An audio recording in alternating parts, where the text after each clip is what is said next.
Irmãos, muito boa noite para vocês, né? Para mim é um prazer estar participando, né, dessa conferência, juntamente com os irmãos, né, irmãos que nós não conhecemos pessoalmente, né, mas que temos a certeza que são uma bênção para a igreja, aí, né, uma bênção para o seu pastor, né, e irmãos que nós, embora não conhecemos pessoalmente aqui, né, vamos estar juntos na glória e vamos poder, né, nos conhecer pessoalmente. Mas, desde já, né, quero agradecer ao pastor Romilton por esse convite, né, de poder estar participando dessa conferência de família. É um assunto tão sério, né, porque família é a nossa vida, né, casamento é a nossa vida. E eu costumo dizer, né, nos encontros de casais que nós sempre estamos realizando, né, casamento é a última etapa da vida, né? Mas, pastor, mas como assim? Né? Pessoas casam aí com 18, 19, 20 anos, né, está ainda, né, novo, jovem, né, nem estão na flor da idade, e aí o senhor diz que é a última etapa do casamento, a última etapa da vida. Sim, né, a última etapa da vida, justamente pelo versículo que diz, né, até que a morte os separe. Então, uma vez que casou, né, o casamento passa a fazer parte da vida até a vinda do Senhor, né, ou por arrebatamento, ou para levar mesmo por morte. Mas é uma etapa especial, irmão, né? O casamento é uma bênção. Eu não sei como muitas pessoas encaram o casamento, mas o casamento ele foi criado por Deus, né? Ele foi instituído por Deus e para ser de fato uma bênção, né, na vida das pessoas. E muitas vezes, né, pessoas reclamam do casamento, mas a verdade, irmão, o problema do casamento somos nós, né? O casamento em si ele não é um problema se for levado, né, mediante aos ensinamentos bíblicos, mediante a ajuda, né, do Senhor Jesus. Então nós queremos, através desta mensagem e das outras que virão, ser uma bênção dentro do tema que foi nos dado, que é restaurando o casamento em Cristo. Então, pastor, mais uma vez, muito obrigado, igreja, né, e que juntos possamos fazer o melhor nesses próximos dias e que o nome do Senhor Jesus seja glorificado. Então, nós vamos orar. E antes da oração, só vou fazer, né, uma breve apresentação. Nós já, de fato, né, enviamos um relatório, né, sobre o que quem somos e o que estamos fazendo aqui na cidade de Franca.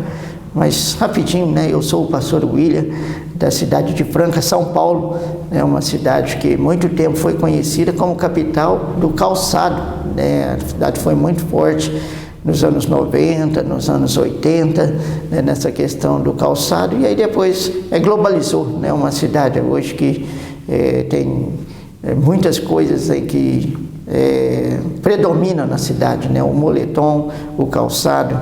É uma cidade também conhecida por causa do basquete. Franca tem um time de basquete que por tempos aí tem sido, né, o campeão no Brasil. Então, uma cidade conhecida por esses fatores, né? E uma cidade muito boa para trabalhar. E desde que eu me converti, há 28 anos atrás, né, eu tenho procurado servir o Senhor da melhor maneira possível, né, aqui na nossa cidade. E Deus tem nos abençoado aqui. Temos 5 igrejas batistas aqui independentes, né, pregando o Evangelho, né, levando o Evangelho aos perdidos e também, né, trabalhando para a restauração de família. Nós estamos num período de construção, né, a nossa igreja, nós somos hoje uma congregação, né, da primeira igreja batista de Franca, liderada pelo pastor Paulo Castelão. Então nós ainda somos congregação, mas caminhando, né, para a nossa independência, para começar outros trabalhos, né, e fazer o melhor para a glória de Deus. Então é um prazer estar com os irmãos, é um prazer servir o Senhor nessa obra, é um prazer, irmãos, a vida cristã, né, a salvação ela veio para realmente nos tornar nova criatura, veio realmente para mudar nossa vida, né, e essa mudança é notória e traz uma satisfação muito grande, né, para os nossos corações. Então, depois da salvação, né, servir o Senhor é a melhor coisa desse mundo e nós queremos fazer bem feito. Nós vamos orar e depois nós vamos ler um texto que vai nos acompanhar pelas 3 mensagens, né, o texto inicial, e depois eu explico porquê, e aí nós vamos desenvolver, né, a mensagem de hoje. Nós não sabemos o que Deus vai falar, nós só queremos ser um instrumento, né, na mão de Deus, para que Ele possa falar através de nossas vidas e que todos nós possamos sair abençoados para a glória de Deus. Oremos. Deus, obrigado, Pai, pelo privilégio que o Senhor nos dá de te servir. Obrigado, Pai, pela bênção da salvação. Obrigado, Pai, por nos permitir trabalhar nessa obra tão importante, Deus, no meio de pessoas tão importantes, o povo de Deus. E nós queremos, Pai, que nesses próximos dias, mas não só nesses próximos dias, ó Deus, mas durante toda a conferência, que o Senhor venha abençoar todos os pastores que estão envolvidos e que todas as mensagens venham ser uma bênção na vida dos irmãos, na vida daqueles que estarão ouvindo, participando, e que as nossas vidas possam ser transformadas, ó Deus, para a glória do Senhor. Eu peço que o Senhor me use, eu peço que o Senhor me capacite, e eu peço, Pai, que o Senhor realize a sua vontade por meio de mim, nesses próximos minutos em que estarei apresentando a mensagem do Senhor. Senhor, não diga, né, aquilo que nós queremos ouvir, mas fale conosco através daquilo que nós precisamos ouvir. Senhor, tudo está entregue nas suas mãos, e tudo isso eu te peço agradecido em nome de Jesus. Amém. Irmãos, então nós vamos, né, para a nossa primeira mensagem dentro desse tema, restaurando o casamento em crise. E eu gostaria que os irmãos abrissem, né, a sua Bíblia para Mateus capítulo 11, versículo 28. Mateus capítulo 11, versículo 28. E de início, irmão, parece que o texto que nós vamos ler, o versículo que nós vamos ler, não tem nada a ver com a mensagem que será pregada. Mas, irmãos, tem tudo a ver com a mensagem que será pregada e tem tudo a ver com as demais mensagens que serão pregadas. Aqui em Mateus capítulo 11, versículo 28 e 29, a Bíblia diz: Vinde a mim todos os que estáis cansados e oprimidos, e eu vos aliviarei. Tomai sobre vós o meu jugo e aprendei de mim, que sou manso e humilde de coração, e encontrarei descanso para as vossas almas. Irmão, nós estamos, né, tratando de um assunto que é, como eu disse no início, a nossa vida. A nossa vida hoje, ela está interligada ao casamento, né? Não tem como mais desvincular o casamento da nossa vivência, da nossa vida. E talvez você esteja, né, participando desse culto, esteja adorando, né, na verdade, através desse culto. Você ainda não é casado, mas com certeza, né, o que a vida promete, conforme o ciclo que vai se vivendo, né, estou falando de repente, né, para os jovens que estão aí solteiros, mas que também estão participando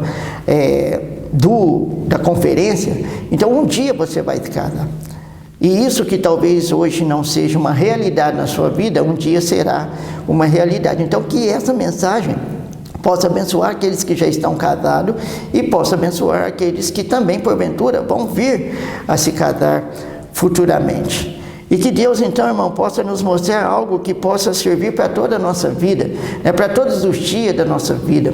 É muito bom ouvir a palavra de Deus, é muito bom aprender sobre a palavra de Deus, mas, irmão, é melhor praticar a palavra de Deus. E se nós colocarmos em prática tudo aquilo que Deus, Ele tem colocado em nossas vidas, através de mensagem, através de estudo, irmão, a nossa vida vai ser uma bênção, o nosso casamento vai ser uma bênção, o nosso convívio familiar será uma bênção.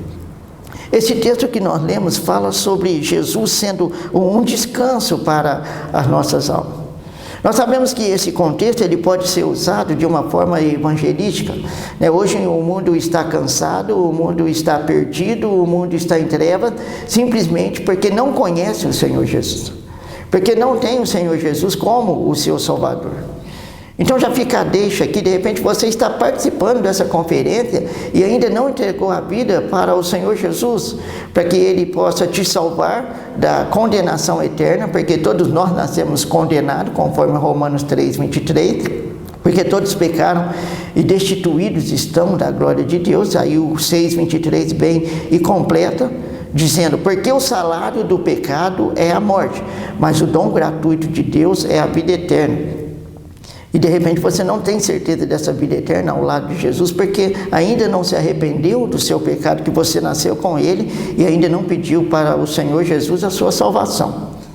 Você pode fazer isso nessa noite e com certeza terá pessoas para te auxiliar a você chegar até a pessoa de Jesus Cristo e ser salvo. Agora, irmãos, eu disse que a salvação é uma bênção, ela traz alívio para a nossa almas. E esse mesmo contexto, irmão, ele pode ser usado para o nosso dia a dia. E por que Deus nos direcionou para esse texto como sempre ser o início das mensagens? É porque, irmão, o casamento, muitas vezes, ele é cansativo. É quando os problemas começam a surgir, quando as crises começam a surgir, irmão, tudo se torna cansativo. O desgaste traz cansaço. A falta de paz traz cansaço. Mas graças a Deus por Jesus, que pensando em todas as coisas, pensando na nossa salvação e de como seria depois da nossa salvação, Ele diz que é descanso para as nossas almas. Então, se hoje o seu casamento está em crise, se você está passando por um momento difícil familiar, porque casamento, irmão, ele pode ser vivido de duas formas, ou ele pode existir de duas formas. O casamento homem e mulher, o começo de uma família, e o casamento mais filhos, homem e mulher, e quando chega aos filhos. O casamento, irmão, ele é formado dessas duas formas, ele é feito dessas duas formas. Então, você de repente está casado e não tem filhos, essa mensagem vai servir para você. Mas se você é casado e tem filhos, essa mensagem também vai servir para você. O casamento é o início de uma família. E pode haver família que tem filhos e pode haver família que não tem filhos, mas tudo é casamento. E independente se é uma família sem filhos ou uma família com filhos, irmão, o casamento, ele vai ter problema. Não existe o casamento perfeito. O único casamento perfeito foi o casamento entre Adão e Eva antes do pecado. Que eles usufruíam da glória de Deus, da presença de Deus todos os dias no jardim do Éden. Tudo era perfeito, eles só tinham conhecimento do bem. Eles viviam uma paz, uma tranquilidade inexplicável, porque não havia pecado no mundo. Mas a partir do momento que o pecado entrou no mundo, até o casamento de Adão e Eva ficou comprometido. Com certeza eles começaram a ter desavença entre eles mesmos, Adão e Eva. E depois que vieram os filhos, Caim e Abel, nós podemos ver que os problemas começaram a aumentar e se tornaram problemas até sérios e graves dentro do casamento. Um assassinato aconteceu numa família. Então, irmão, depois que o pecado surgiu no mundo, a partir de Gênesis 3 ali, tudo foi deteriorado, tudo sofreu com a presença do pecado, inclusive o casamento. Agora, irmãos, nós podemos entender, e como eu disse, de repente seu casamento está em crise, Jesus, ele é a solução. Jesus, ele sempre vai ser a solução para as crises familiares, para crises conjugais. Jesus sempre será a solução. E hoje nós podemos perceber, irmão, que o mundo nos apresenta um casamento cheio de problemas, ou casamento cheio de problemas. As redes sociais apresentam casamentos que não duram por um mês, ou não duram 20 dias. E os casados já entram num processo de divórcio.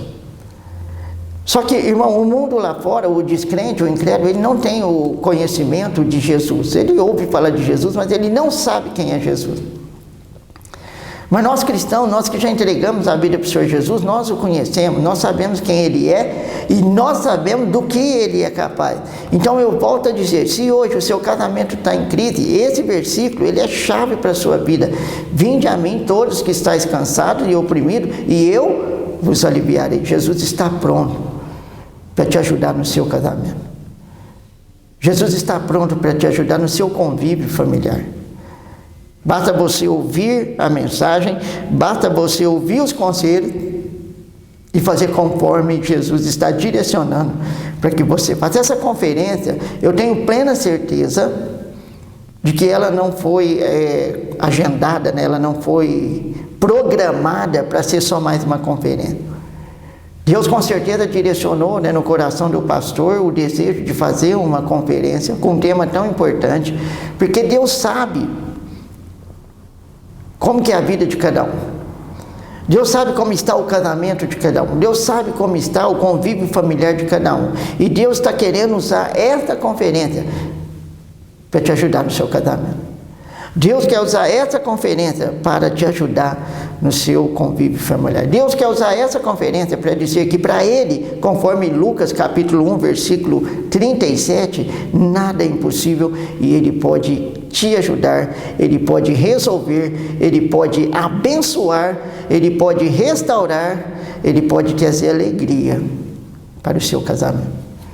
Ele pode trazer alegria para o seu convívio familiar.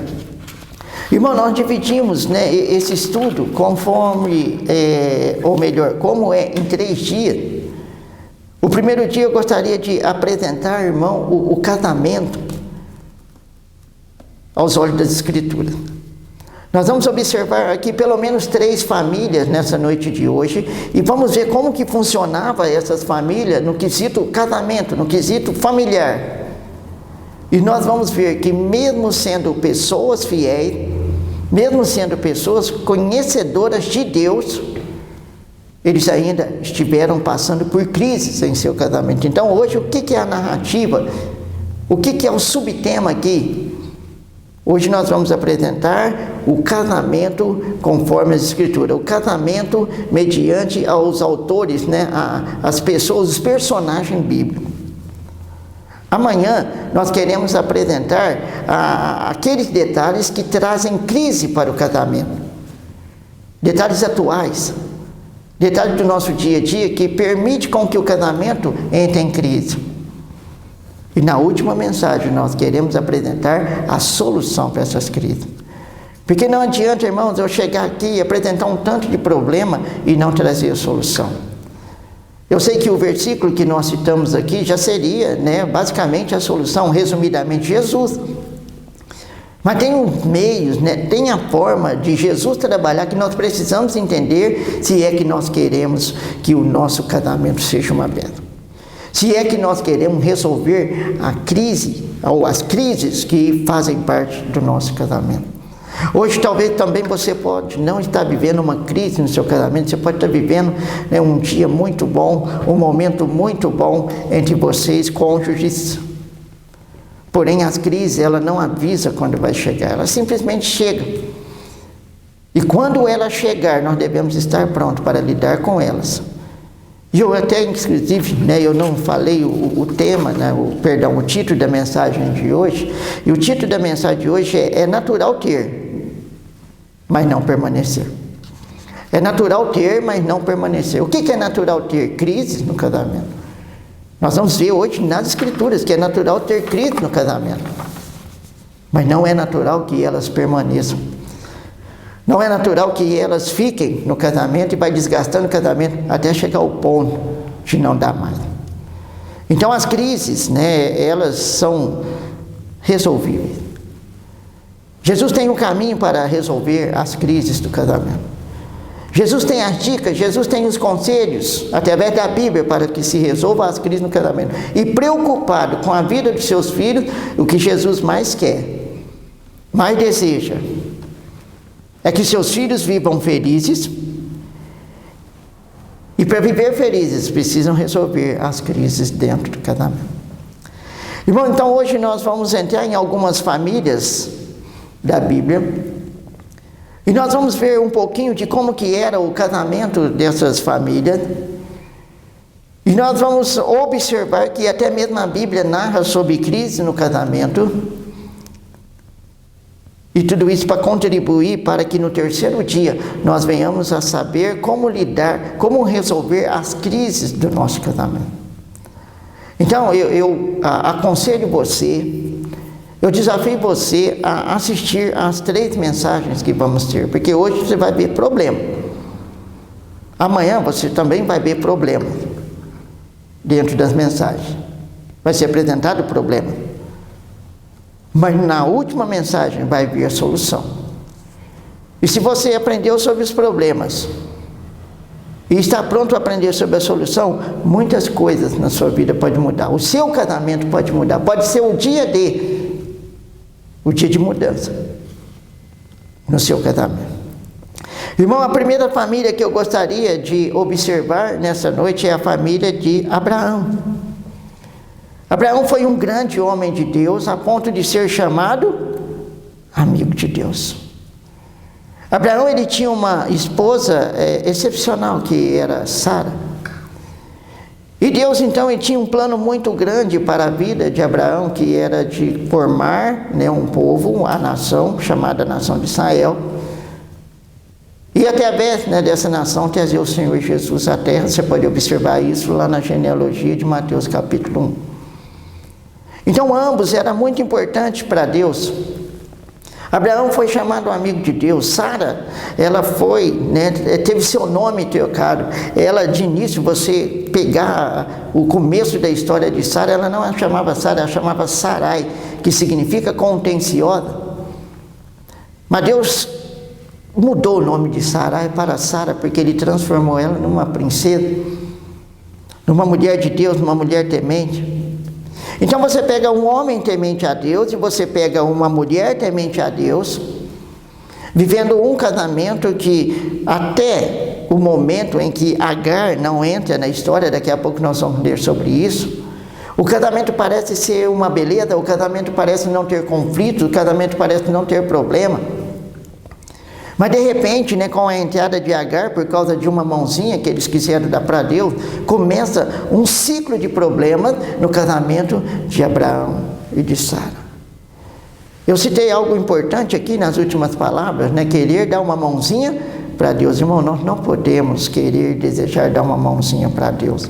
Nós devemos desejar que Deus estenda a sua mão e Ele nos dê a mão para resolver nossas coisas. O que seria dar uma mãozinha para Deus? É querer resolver as coisas do nosso jeito. É querer resolver as coisas da nossa forma. Nós sabemos então que Abraão, ele foi chamado por Deus, ele e sua esposa, e Deus o convidou a sair da sua terra, a sair da sua parentela e ir para um lugar onde que Deus iria mostrar. E saíram só os dois, e Ló, o seu sobrinho, e Terá, o pai de Abraão. E Terá morre em Harã, antes mesmo de chegar ao lugar que Deus desejava que ele chegasse. E depois Ló se separa de Abraão por causa, né, de que os dois estavam crescendo muito em riquezas e em rebanho, e houve contenda entre os pastores de Abraão e os pastores de Ló. Aí eles se separaram. E Abraão, então, ele segue, ele e Sara, a sua vida agora como um casal sem filhos, mas eles receberam de Deus uma promessa de que teriam um filho do qual viria o Senhor Jesus, do qual seria formado aquela nação chamada Israel. E Deus, fazendo essa promessa, então, irmão, Ele não deu a data exata de quando viria esse filho.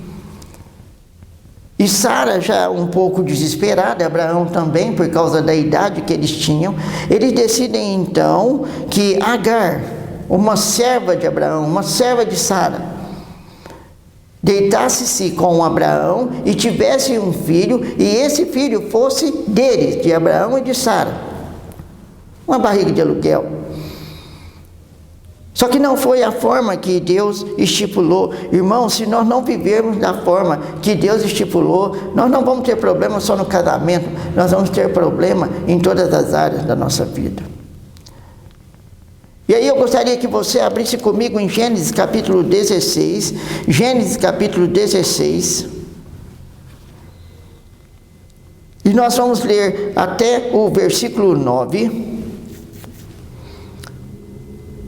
e depois de ler até o versículo 9, nós vamos, né, analisar alguns problemas que já começam a acontecer na vida de Abraão, no casamento de Abraão e Sara, no convívio familiar de Abraão e Sara. Gênesis 16, a Bíblia diz: ora, Sarai, mulher de Abraão, não lhe dava filhos, e ele tinha uma serva egípcia, cujo nome era Agar.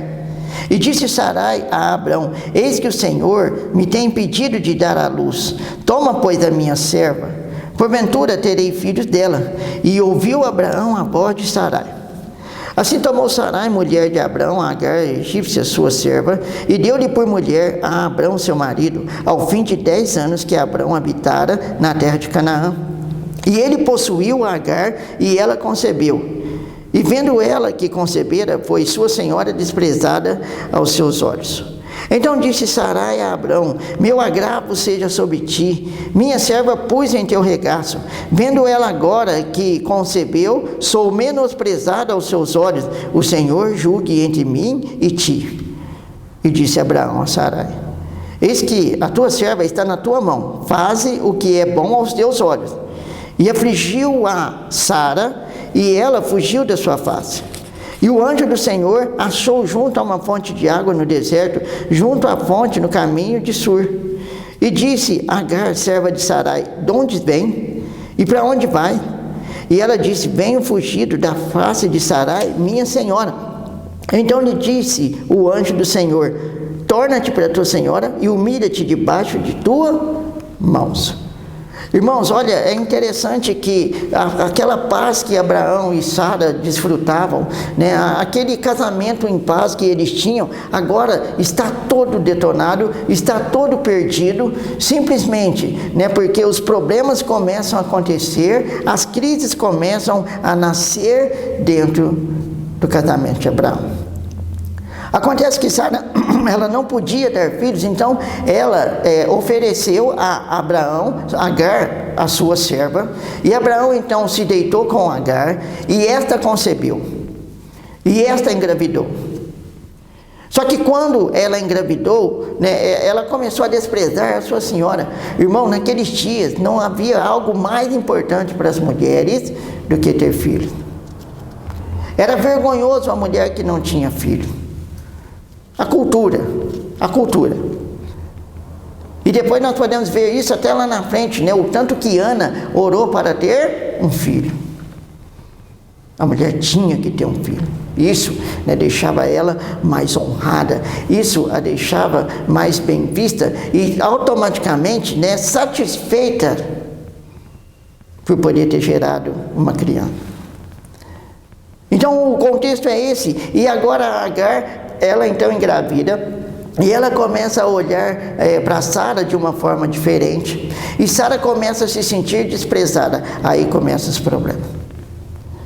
Sara deixa brotar no coração dela a ira. Sara deixa brotar no coração dela a inveja. Sara deixa brotar um tanto de coisas no coração dela. E aí ela começa a discutir com Abraão. Aí ela começa a discutir com Agar. E aí Abraão começa a discutir com Sara. E Abraão não sabe mais o que faz com Agar. Irmão, a família entrou num ciclo de crises. E a Bíblia narra que chegou a tal ponto que Sara pegou e disse: Agar, você vai ter que ir embora. Você vai ter que sair da minha casa, nós não podemos viver juntos. Irmão, é um problema tão grande ali, porque Deus, Ele nunca aprovou a poligamia. Ou seja, Ele nunca aprovou o marido ter várias mulheres.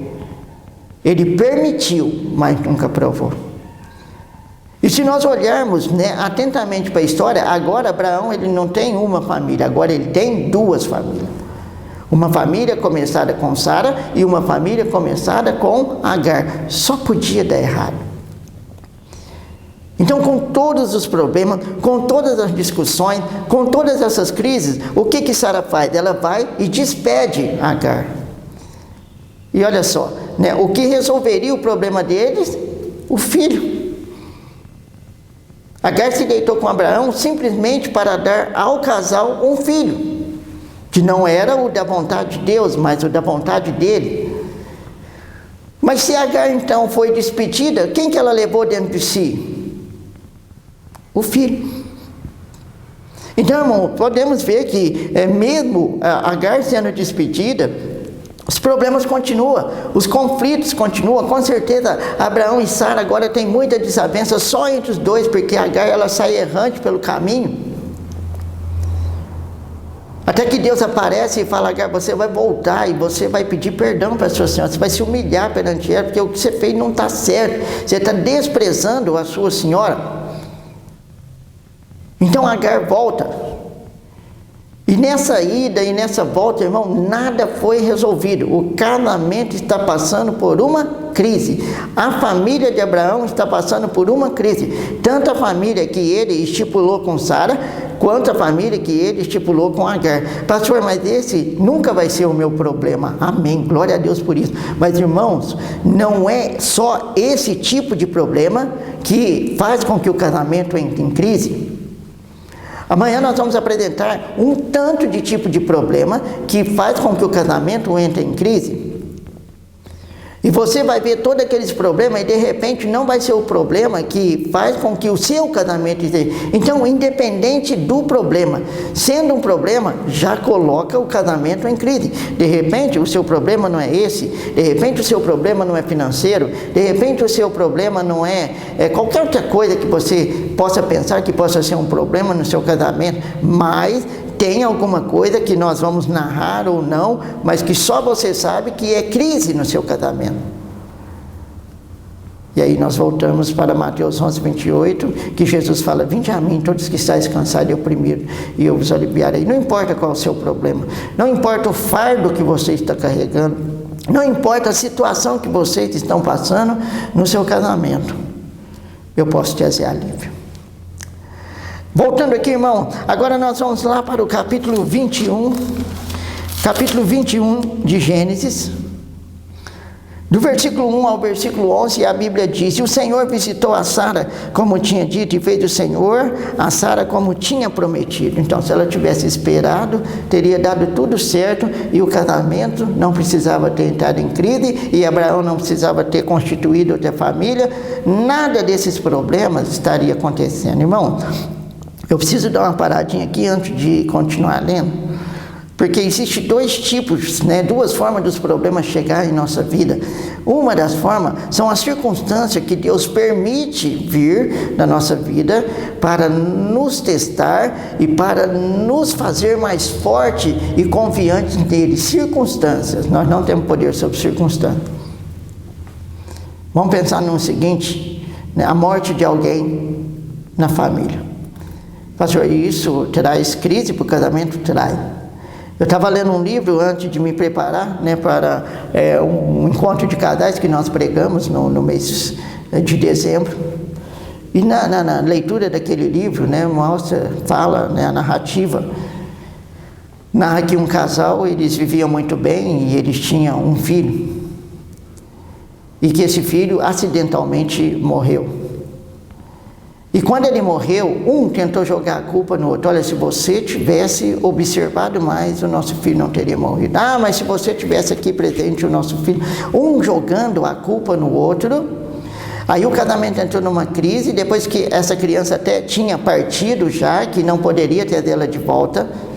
E ao invés delas tentarem, desse casal tentar resolver o problema, tentar ir até Jesus, não, o que eles fizeram? Simplesmente eles ficaram com desavenças, jogando a culpa um no outro, de forma que esse casamento não durou, virou divórcio.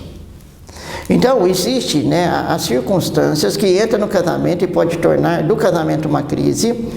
E Deus está ali nos provando, e a gente precisa passar por essas provas para crescer espiritualmente. Mas existem também os casamentos que entram em problema, porque as próprias pessoas, elas causam esses problemas, que foi o caso de Abraão e Sara. Aqui no Gênesis 21 que nós estamos lendo, a Bíblia diz: o Senhor visitou a Sara como tinha dito, e fez o Senhor a Sara como tinha prometido, e concebeu Sara e deu a Abraão um filho na sua velhice, ao tempo determinado que Deus lhe tinha falado. E Abraão pôs no filho que lhe nascera, que Sara lhe dera, o nome de Isaque. E Abraão circuncidou o seu filho Isaque quando era da idade de 8 dias, como lhe tinha lhe ordenado. E era Abraão da idade de 100 anos quando lhe nasceu Isaque, seu filho. E disse Sara: Deus me tem feito um riso, todo aquele que me ouvir se rirá comigo. Disse mais: quem diria a Abraão que Sara daria de mamar a filho? Pois lhe dei um filho na sua velhice. E cresceu o menino, e foi desmamado. Então Abraão fez um grande banquete no dia em que Isaque foi desmamado. E viu Sara que o filho de Agar, a egípcia, o qual tinha dado a Abraão, zombava. E disse a Abraão: ponha fora essa serva e o seu filho, porque o filho dessa serva não herdará com Isaque, meu filho. E pareceu essa palavra muito mal aos olhos de Abraão por causa do seu filho. Então agora, o filho de Abraão com Agar já está com praticamente 13, 15 anos. na verdade 13 anos, né, nesse contexto que está aqui, que é a diferença de idade entre Ismael e Isaque. E agora também nasce o filho de Sara. E quando parece que tudo vai ser uma beleza, né, que as famílias agora estão concordemente, e Abraão está vivendo feliz com Sara e também está cuidando, né, da sua segunda família que ele criou ali, que não era para ter criado. Irmão, mais uma vez, vai Agar e o seu filho e zomba, tanto de Sara quanto do filho que havia nascido. E aí aqueles problemas que aconteceram, né, há anos atrás, volta, né, ressuscita. E começa mais uma vez a encher a cabeça de Abraão, encher a cabeça de Sara, encher a cabeça de Agar. Irmão, pensa a cabeça, né, de cada membro dessa família como que estava por causa das crises que eles estavam enfrentando. Abraão já não sabia mais o que fazer. Sara não se continha. Agar não aprendia. Não passava para o seu filho, né, o temor, o respeito a pessoas, né, de mais idade, a pessoas a qual deveria, né, se sujeitar. Enfim, irmão, os problemas eram muito. A Bíblia, ela deixa assim uma entrelinha muito aberta para a gente imaginar, e a gente liga ao que acontece hoje nas famílias e a gente tenta transportar para lá o que acontecia aqui. Com certeza era muita discussão, muita inveja, muito ciúme, muita zombaria, irmão, crise no casamento. E assim foi, até que Agar fosse despedida. Então Agar agora vai embora e leva também Ismael. Pensa o coração de Abraão: meu filho está indo embora. Ele não é o filho da promessa, mas ele é meu filho. Agar agora ela anda errante pelo deserto, de forma que ela não tem para onde ir, não tem aonde deixar o filho. E se não fosse Deus socorrer ela ali no meio, ambos morreriam no deserto. Irmãos, crise no casamento. Então eu estou usando um contexto que a Bíblia narra, eu estou usando um contexto para mostrar o seguinte, que até a Bíblia mostra que é natural ter conflitos, ter crise no casamento, não por causa de Deus, que estipulou o casamento, que criou o casamento, que prometeu cuidar do casamento, mas por causa do homem, por causa da mulher. E aí a gente transporta para a nossa realidade, como eu disse, com certeza o problema do nosso casamento não é esse, mas há outros problemas que causam crise no casamento, e nós só estamos observando os problemas porque nós queremos chegar à solução, à pessoa de Jesus. Então até mesmo a Bíblia, ela apresenta crises no casamento. Ela mostra que é natural do ser humano, mas não é natural permanecer nessas crises. Nós vamos para um segundo exemplo agora, né, que é a herança, né, a genética dessa família. Nós vamos observar o casamento de Isaque. Irmãos, então nós falamos, né, sobre o casamento, o problema, né, no casamento da família de Abraão. Tá aí assim, irmão, a Bíblia, né, ela não narra de uma forma não querendo, né, não tendo um propósito para nada. Ela tem um propósito de mostrar que aonde tem problema tem também a solução, né? O que diferença faria Jesus se não houvesse o pecador, né? Que diferença faria Jesus se não houvesse esse tanto de problemas onde nós precisamos de um socorro? Então não teria sentido, né, as escritas da Bíblia. Porém, né, a Bíblia, ela é fantástica, ela tem mostrado vários problemas e ela mostra a solução, e ela mostra muitas vezes, né, Jesus, ou 90% das vezes, Jesus solucionando, e isso traz glória para Ele, que é, né, o motivo principal da nossa existência, glorificar o nome de Deus. Agora nós vamos para a segunda família, né, visto que nós já falamos da família de Abraão, agora nós vamos pegar a próxima família que veio, né, a família que deu continuidade à família de Abraão. Eu poderia pegar de diversas partes da Bíblia, mas só de entender essa sequência lógica que nós estamos, né, seguindo nessa mensagem dessa noite, nós vamos entender o que veio depois, né? Exatamente a mesma coisa, só mudava os problemas, né? Mas os problemas ainda estavam existentes, como crise no casamento. Porém, uma coisa que nunca mudou foi a solução, né? Foi Jesus sempre a solução para os problemas do casamento. Agora, irmão, falando, né, sobre a família de Isaac, sobre o casamento de Isaac, filho de Abraão, nós podemos perceber que ele também passou por crises no seu casamento, devido, né, à circunstância que ele e a sua esposa criaram. Expliquei alguns momentos atrás, né, que ou é causado por uma circunstância que Deus manda para nos provar, ou é causada por nós mesmos, né, ou dando margem para o diabo trabalhar, ou nós mesmos causando com as nossas próprias mãos problemas que vêm ser crise no nosso casamento. Aqui houve uma decisão muito louca, né, muito assim, impensada de Rebeca, quando ela combinou com Jacó roubar a bênção de Esaú. Então, eu vou tentar, né, explicar o contexto, porque todas essas histórias, elas têm muitas páginas da Bíblia, o que não daria tempo da gente fazer aqui, ler toda a história de Abraão, ler toda a história de Isaac e assim por diante. Mas acontece que agora Isaac, né, já está casado com Rebeca, e os seus filhos, né, já estão homens, já estão moços, né, já estão numa idade adulta, e Isaac já está muito velho. E quando Isaac, né, percebe que já está chegando, né, um momento de parar, um momento de se aprontar para a morte, ele quer então abençoar o seu filho. E aqui, irmão, nós temos um problema muito grande, né, causado na família, que causou uma grande crise na família, é que cada um dos pais amava um dos filhos. Rebeca, ela tinha maior amor por Jacó, e Isaac tinha um amor maior por Esaú. Isso aí já está errado, né? Isso aí já, de fato, é um problemão, é algo que causa, né, causou crise no casamento de Isaac, mas que causaria crise no casamento de qualquer um de nós. Nós devemos amar os nossos filhos, igualmente nós podemos ver que isso se repetiu na próxima família, que saiu da família de Isaac, que foi a família de Jacó. Então, se algo está errado, irmãos, olha, eu ouvi uma vez, né, um pastor dizer assim, ó, se nós se nós desejamos que dê certo, nós temos que fazer o certo. Porque se nós fizermos o errado, por mais que nós venhamos a desejar que dê certo, não vai dar certo. Então faz certo que vai dar certo, mas se fizer errado, vai dar errado. E o fato aqui, né, de os pais amar mais um e menos o outro, e vice-versa do outro lado, fez com que o casamento, né, desencadeasse uma crise muito grande. Desencadeasse sentimentos ruins no coração. A Bíblia diz, né, em Provérbios 24:3, que o nosso coração ele é enganoso, né? O nosso coração é da onde procede as fontes da vida, aonde procede os pensamentos maus.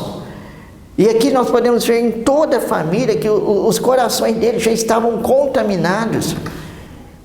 E essa contaminação fez com que eles tomassem decisões erradas para a sua vida. Então Jacó, né, ele está ali, o filho amado da mãe, e a mãe chega, né, e ela ouve o pai dizendo, olha, Esaú, que era o filho que ele mais amava, Isaac amava mais Esaú, falou, você vai para o campo, você pega, né, você caça, porque ele era um bom caçador, e da sua caça você vai fazer um ensopado para mim, você vai fazer um guisado para mim, e depois que você comer, eu vou te dar a sua bênção, porque ele era o primogênito. Então, Esaú acaba de sair para ir atrás da caça para fazer, né, o ensopado para o pai, o guisado para o pai, mas Rebeca, ela ouviu essa conversa. E ao ouvir essa conversa, ela chamou Jacó e falou, filho, apressa-te, né? Nós vamos preparar um ensopado, nós vamos preparar algo para o seu pai comer, e antes que seu irmão venha do campo, você vai levar esse ensopado para o seu pai, porque eu quero que você seja abençoado, que você tenha a bênção do seu pai. Irmão, essa questão de bênção, né, é um assunto muito amplo, mas eu vou dizer resumidamente que a bênção era algo muito importante ali no meio daquele povo, no meio daquela cultura, né? O filho abençoado, ele tinha privilégio, o filho primogênito, ele tinha privilégio, ele tinha mais responsabilidades também. Então o que estava acontecendo ali não é só um Deus te abençoe, Não, o que estava acontecendo ali é algo que duraria para as próximas gerações. Então Jacó, ele olha para sua mãe e fala: mãe, isso não vai dar certo. Ele estava mais sensato do que a mãe naquela escolha. Mãe, isso não vai dar certo, nós vamos mentir para o pai. Filho, não, mas vai dar certo sim, você não tem que questionar, você só ouve o que a mamãe está dizendo, então eu já vou preparar o ensopado e você, vai levar. Mãe, mas eu sou homem liso, o meu irmão é homem peludo, mãe, como que o pai não vai saber? Não, mas nós vamos resolver esse problema também. Você vai pegar um vestido de gala do seu irmão e quando seu pai te apalpar, ele vai perceber que é Esaú, porque por causa dos pelos. Então, conversa vai, conversa vem, as coisas acontecendo. Rebeca acaba convencendo Jacó de levar o guisado para o seu pai. E ele vai então e leva esse guisado, leva esse ensopado para o seu pai. E o seu pai fala: mas é meu filho Esaú mesmo? Irmãos, veja quantas oportunidades que eles tiveram de voltar atrás. Irmão, às vezes o nosso casamento não está dando certo, sabe por quê? Porque Deus está nos dando a oportunidade de consertar algumas coisas e nós insistimos no erro. Deus está nos dando possibilidade de fazermos diferente e a gente quer fazer tudo igual sabendo que vai dar errado. Deus quer nos dar a oportunidade de mudança na nossa vida. Se a gente está fazendo alguma coisa que está prejudicando o nosso casamento, que está colocando o nosso casamento em crise, irmão, nós devemos mudar, porque ninguém aguenta um casamento em crise. Um casamento em crise, logo daqui a pouco nós vamos ver o que ele causa. E tudo que ele causa não glorifica a Deus. Então agora, Rebeca, Jacó, está tendo várias oportunidades de mudar. O pai está questionando Jacó se realmente ele era Esaú, sou eu, pai. Então, tudo bem. Mas aí o pai pensa mais um pouco, fala: mas isso aqui não está muito certo. Chega mais perto de mim, então, para eu saber. Eles estavam muito ruins das vistas. Dá para se perceber pela narrativa. E aí quando Jacó ele chega mais perto de Isaac, Isaac apalpa ele e sente o cheiro do vestido. Fala: é o meu filho Esaú mesmo, é você, filho. E ali então ele come aquele ensopado e ele dá a bênção para Jacó, uma bênção que seria de Esaú. Mas logo depois de tudo isso acontecer, chega então Esaú com a caça e veio já para preparar um ensopado para o seu pai. E quando ele vai e prepara, fala: pai, está aqui. Está aqui o que, filho? O ensopado está aqui, o senhor pediu. Não, filho, eu já comi, já te abençoei. Eu? Aí que foram perceber que Jacó já tinha antecipado, já tinha de fato roubado a bênção do irmão, já tinha mentido para o pai, irmão, e tudo isso desencadeou num problema tão grande, virou uma confusão tão grande na família, virou uma crise tão grande. Eu gostaria que você abrisse comigo agora em Gênesis capítulo 27, Gênesis capítulo 27, nós vamos ler do versículo 41 ao versículo 46, Gênesis 27, de 41 ao 46, a Bíblia diz o seguinte: e Esaú odiou a Jacó por causa daquela bênção com que o seu pai o tinha abençoado. E Esaú disse no seu coração: chegar-se-ão os dias de luto de meu pai, e eu matarei a Jacó, meu irmão. Quando meu pai morrer, eu vou matar meu irmão. E foram denunciadas a Rebeca essas palavras de Esaú, seu filho mais velho. E ela mandou chamar a Jacó, seu filho menor, e disse: eis que Esaú, teu irmão, se consola a teu respeito, propondo matar-te. Irmão, até aquele momento, os dois combinavam. Tinha sim, os problemas familiares, tinha aquele jeito de Jacó de ser enganador, mas até aqui estava sendo tolerável. Aquelas pequenas crises que tinha na família, as pequenas crises que tinha no casamento, pelo pai amar mais um, a mãe amar mais o outro. Às vezes isso também causava dissensão, porque o pai vai proteger quem? Quem ele ama mais. E a mãe vai proteger quem? Quem ele ama mais. E muitas vezes só toma partido, não vê quem está com a razão, mas por amar mais o outro vai querer defender, mesmo o outro estando errado. Irmão, é só crise. E aqui nós podemos perceber, né, no versículo 43, Rebeca ainda falando: agora, pois, meu filho, ouve a minha voz, levanta-te e acolhe a Labão, meu irmão, em Harã, e mora com ele alguns dias, até que passe o furor do teu irmão. Irmãos, olha, um filho já tem que sair fugido. Então aquela casa que era unida, né, estava lá os pais, estavam os filhos, sempre juntos ali, agora já se desfacelou. Porque Jacó agora ele tem que fugir, porque senão Esaú iria matá-lo. Então uma mãe, ela fica desfilhada, né? Ela perde um filho simplesmente pela loucura que ela causou, pela crise que ela causou no seu casamento, pela crise que ela causou na sua família. E o versículo 45 fala: até que se desvie de ti a ira do teu irmão e se esqueça do que fizeste, então mandarei trazer-te de lá, porque seria eu desfilhada também de vós ambos no mesmo dia. E disse Rebeca a Isaque: enfadada estou da minha vida por causa das filhas de Et. Se Jacó tomar mulher das filhas de Et, como estas são das filhas dessa terra, para que me serviria a vida? Então Jacó está indo embora e agora ele pode fazer um casamento errado, ele está longe da família, e se ele encantar por essas mulheres que não são do nosso povo, nossa, minha vida vai virar um desastre. A vida já tinha virado um desastre, o casamento já estava numa crise.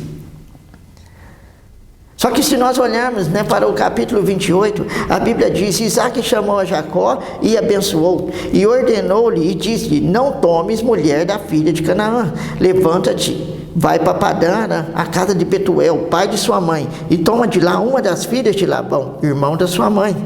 O Deus poderoso te abençoe e te faça frutificar e multiplique, que seja uma multidão de povos, e te dê a bênção de Abraão, a ti e a tua descendência contigo, para que em herança possua a terra das tuas peregrinações, que Deus deu a Abraão. Assim despediu Isaque a Jacó, o qual foi a Padã, e Labão, filho de Betuel, o arameu, irmão de Rebeca, mãe de Jacó e de Esaú.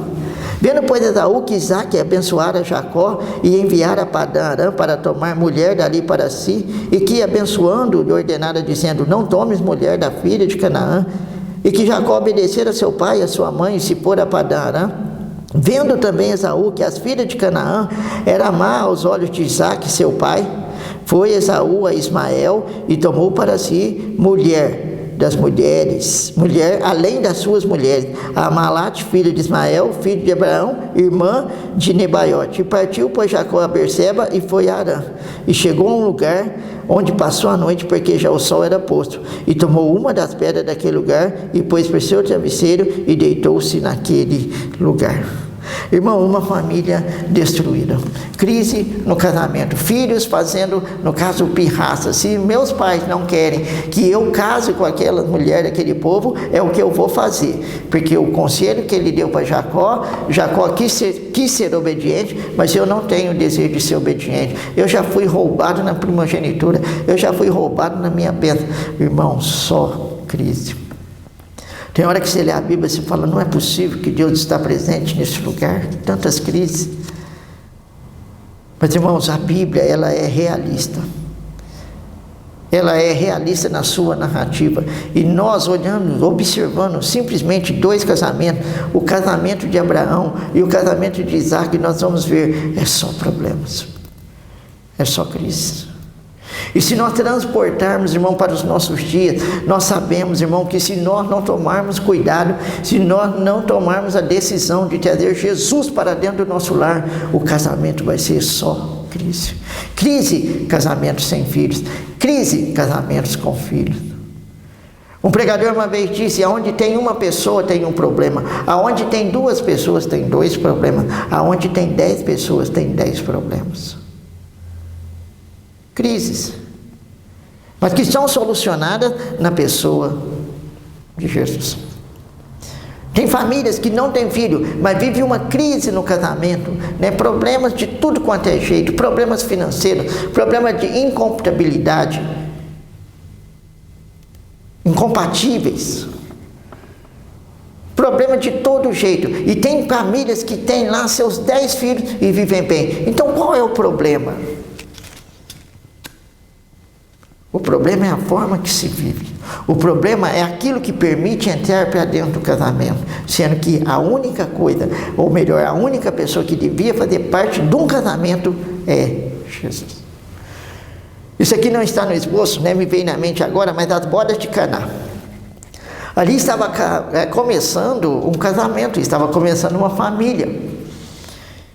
E ali é tão interessante que na festa do casamento já começa as crises, porque faltou vinho. E isso era intolerável, inaceitável naqueles dias. Faltou vinho, faltou tudo. Acabaram a festa. Vergonhoso para os noivos, mas onde está o vinho, né? O principal da festa? O que esses noivos não programaram direito? Mas o que está acontecendo? Aquele casamento já começaria a ser mal falado antes de os noivos chegarem nas suas próprias casas. Mas olha que inteligente que foi o noivo. Ele pegou e falou: chama Jesus. Chama Jesus que Ele vai resolver nossos problemas. Irmão, uma história tão simples, né? Uma história tão assim, fácil de entender. Aí nós podemos ver que Jesus salvou aquele casamento já no primeiro dia de uma crise.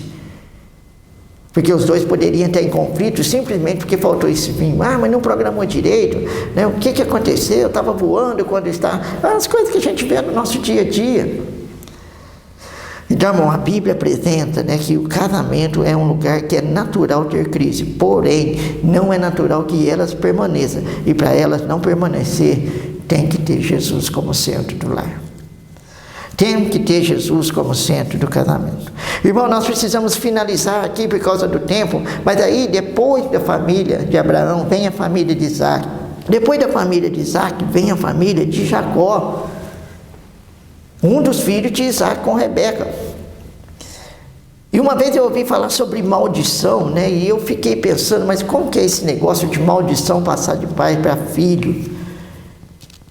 E aqui nós podemos ver uma maldição passando de pais para filho. Sabe o que é uma maldição passar de pais para filho? Eu vou tentar definir de uma maneira assim, bem clara para que todos possam entender.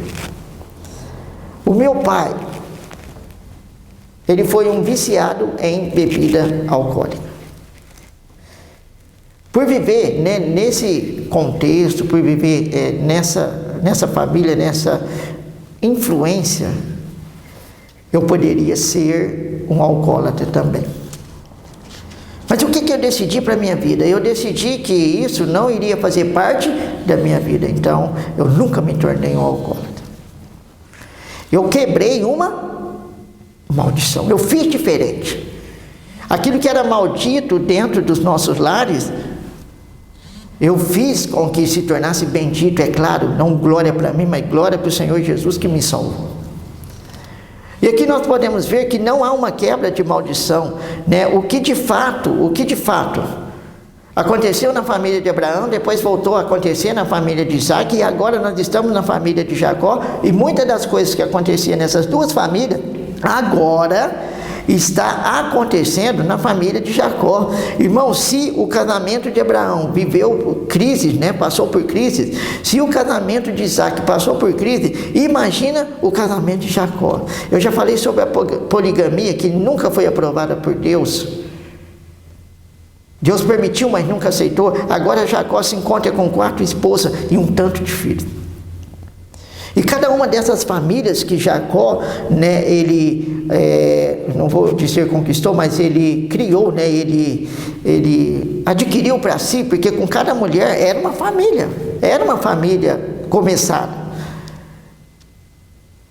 Cada uma dessa família trazia muitos problemas para Jacó. Veja, irmão, a esposa brigava para ver quem tinha mais filhos, quem ia ter mais filhos, quem ia dar mais filhos para Jacó. A esposa brigava para ver quem passaria a noite com Jacó. Uma lá achou as mandrágoras, né, que é um estimulante natural para a gravidez, né, um estimulante natural para deixar a mulher mais fértil.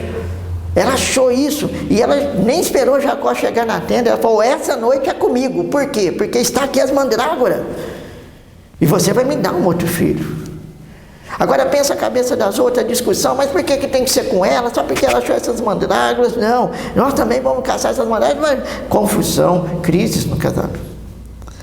Irmãos, né, os filhos sempre trazendo tristeza para o pai. Diná, em vez de ficar quietinha ali no seu lugar, ela saiu passeando pela terra, né? Ela saiu inventando modo ali pela região. até que ela é desflorada, até que ela é violentada.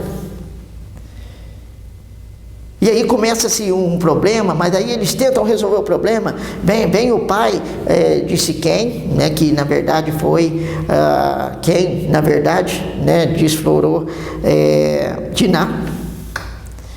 E aí ele vai, olha, vamos negociar, vamos fazer assim, ó, o meu filho casa com a sua filha, aí nós unimos o nosso povo, os seus filhos casam com as nossas filhas casam com os seus filhos, está tudo resolvido.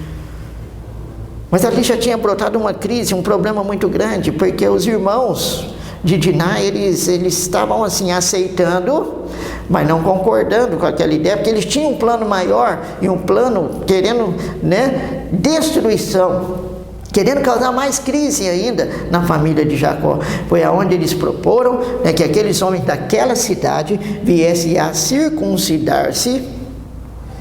E aí quando eles toparam, não, nós vamos circuncidar-se, e esse é o requisito para haver então uma união entre nós, para que tudo isso seja resolvido, nós vamos circuncidar e nós seremos um povo só. E olha, irmão, olha, eu fico pensando assim, o tanto que Jacó ele era desapercebido, o tanto que Jacó era distraído. Muitas vezes os problemas, né, as crises vêm no nosso casamento por causa de distração. Nós vamos falar de algo amanhã, né, que é coisa atual, coisa que não existia na época, mas que distrai as pessoas no casamento. E no casamento é um lugar que não pode haver distração, é um lugar que não pode haver vacilo, é um lugar que não pode haver brecha, mas tudo está acontecendo aqui debaixo dos olhos de Jacó, e ele está deixando as coisas acontecer como se nada tivesse acontecendo. De fato, ele poderia resolver essas crises antes mesmo dela começar, mas não, ele está só vivendo, só observando, só assistindo tudo acontecer. Então ele mesmo aceita essa questão da circuncisão daquele povo estranho. Só que Simeão e Levi, filhos de Jacó, eles já estão com um plano em mente, e de forma que quando esses homens vieram a circuncidar-se para resolver aquele problema, para formar uma família só, um povo só, a Bíblia diz que ao terceiro dia em que esses homens estavam circuncidados, Simeão e Levi, eles invadiram a cidade e eles mataram todo mundo daquela cidade. Irmão, Jacó, ele tinha problema, até o fim da vida. Nós podemos ver, né, a Bíblia diz que Abraão ele morreu velho e farto de dias, teve seus problemas, suas crises familiares, mas ele era um homem que recorria sempre a Deus e estava ali, né, tentando resolver suas crises. Isaac, a Bíblia diz que ele também morreu velho e farto de dias, porque embora teve esses problemas aqui, ele ainda era um servo de Deus, ele ainda tinha até bênçãos por causa do seu pai, Deus disse isso. Mas parece que vai entrando num sistema de decadência, por isso que nós hoje, né, os nossos casamentos, as nossas famílias, é essa decadência, porque o ser humano ele nunca tenta melhorar, parece que ele só segue um ciclo de descaída, de regresso, porque a Bíblia não diz que Jacó ele viveu, né, bem e morreu velho e farto de dias, abençoado nos seus últimos dias. Ele mesmo disse, melhores foram os dias dos meus pais do que os meus. E sabe por que ele disse isso, irmão? Porque Jacó ele sofreu tanta crise nos seus casamentos, e isso desgastou a vida dele.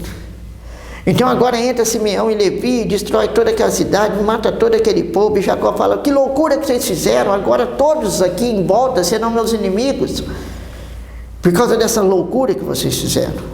Aí vai o filho Rubem, sobe no leito do seu pai, né, e dorme com a sua madrasta. Diná, como eu disse, permitiu ser desflorada. E por fim todos os filhos se revoltam contra o filho mais obediente, que era José. E tudo isso, né, uma revolta causada porque o pai agradava mais a José, mimava mais a José, gostava mais de José, causou um sentimento ruim no coração dos irmãos, a ponto de os irmãos se unirem para matar José. E se não fosse a intervenção de Rubem, eles tinham matado, mas Rubem, em vez de consertar todo o problema, ele só consertou 50% do problema. Vocês não vão matar ele, nós vamos tacar ele numa cova, e na primeira ocasião nós vamos vender ele para bem longe de nós, irmão. Crise em cima de crise no casamento de Jacó. Crise com todas as esposas, com certeza. Crise com todos os filhos, com certeza. Olha, só para você ter ideia, José, ele foi então vendido para o Egito, e os irmãos chegaram para o pai e disseram: pai, ele foi morto, nós achamos o vestido. Eles deram um jeito de matar um bicho e colocar sangue naquele vestido para mostrar para o pai que José havia sido morto. Irmão, por esse motivo, Jacó sofreu anos, sem falar nas outras coisas que estavam acontecendo. E depois de anos, ele descobre que o seu filho está vivo.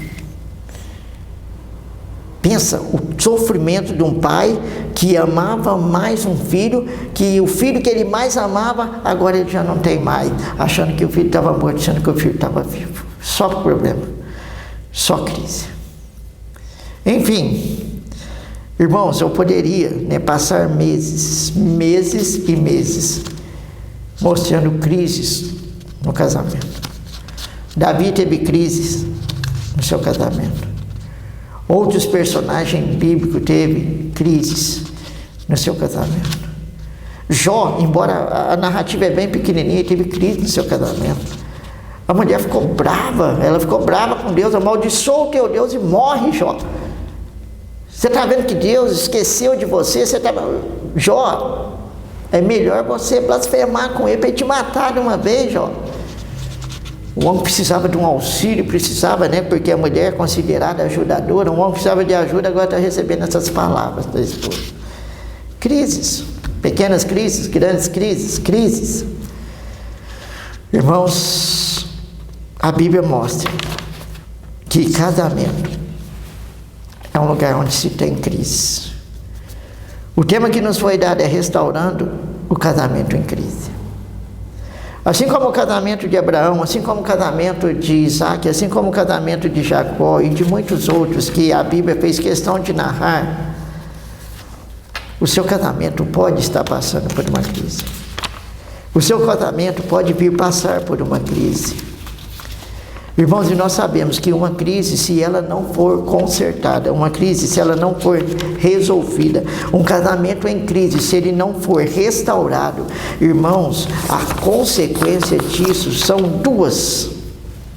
Há duas consequências para isso. A primeira consequência é a separação e o divórcio, o que não é aprovado por Deus. Deus nunca aprovou o divórcio. Deus nunca permitiu o divórcio. Mas uma crise mal restaurada, uma crise mal resolvida, ou uma crise não resolvida, caminha para esse rumo. O que piora mais ainda a vida das pessoas, do cônjuge, a vida dos filhos.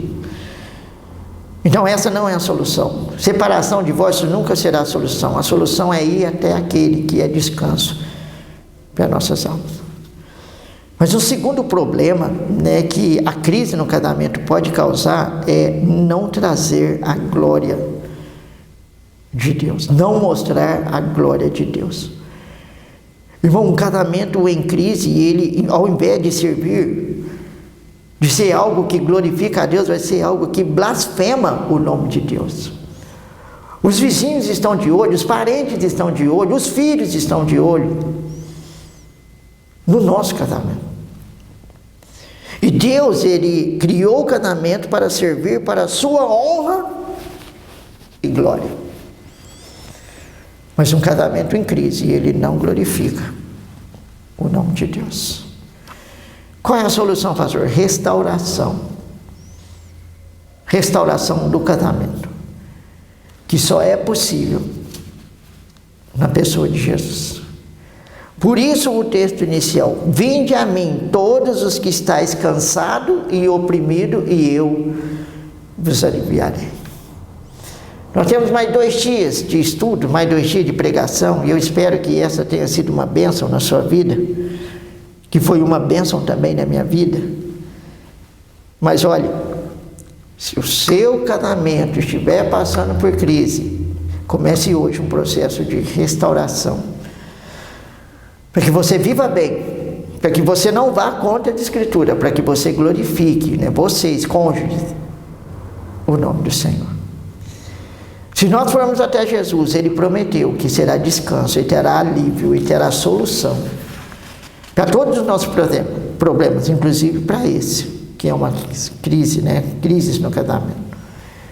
Que Deus nos abençoe. Nós vamos orar agora. Eu não sei, né, como o pastor Romilton conduz, se ele faz um apelo depois dessa oração. Eu, na verdade, eu não vou fazer um apelo aqui, eu simplesmente vou fazer uma oração, e aí fica, né, à vontade para o pastor Romilton dirigir como for proposto no seu coração. Mas vamos orar todos juntos e pedir as bênçãos de Deus sobre nós, e pedir que Deus tenha, né, usado essa mensagem, ou venha usar essa mensagem para ser uma bênção na nossa vida. Senhor nosso Deus, nós te agradecemos por esse primeiro dia desse tema que está sendo desenvolvido, restaurando as crises do casamento. Senhor, tudo que foi falado aqui foi algo que foi registrado na Bíblia, né? A vida de 3 famílias, Abraão, Isaque e Jacó. Eu sei que poderíamos analisar muitas outras famílias, Pai, mas o contexto seria o mesmo, problemas, crises no casamento.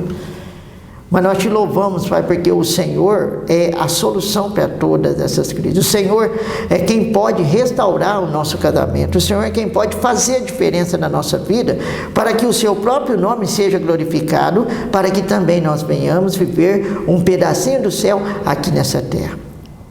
Perdoe pelos nossos pecados, perdoe pelos nossos erros dentro dos nossos casamentos. Perdoe pelos nossos erros, Pai, dentro do nosso convívio familiar.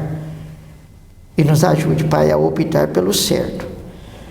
Sei, Pai, que não é fácil uma restauração num casamento, mas no Senhor é possível. E eu sei que o Senhor tem a diretriz certa para ajudar todos nós nos nossos casamentos e no nosso convívio familiar.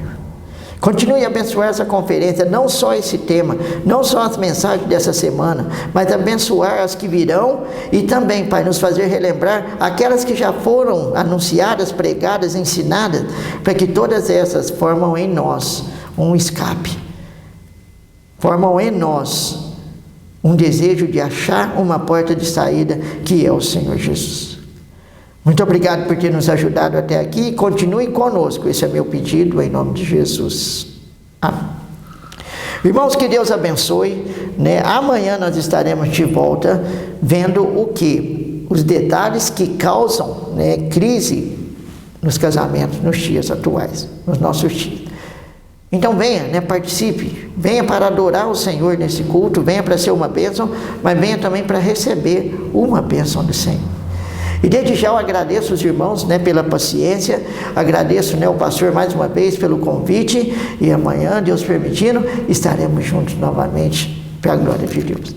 Que Deus abençoe cada um de vocês, né, e que possamos continuar juntos, desejando servir o Senhor com todo o nosso ser, com todo o nosso coração. Que Deus abençoe vocês, tenham uma boa noite.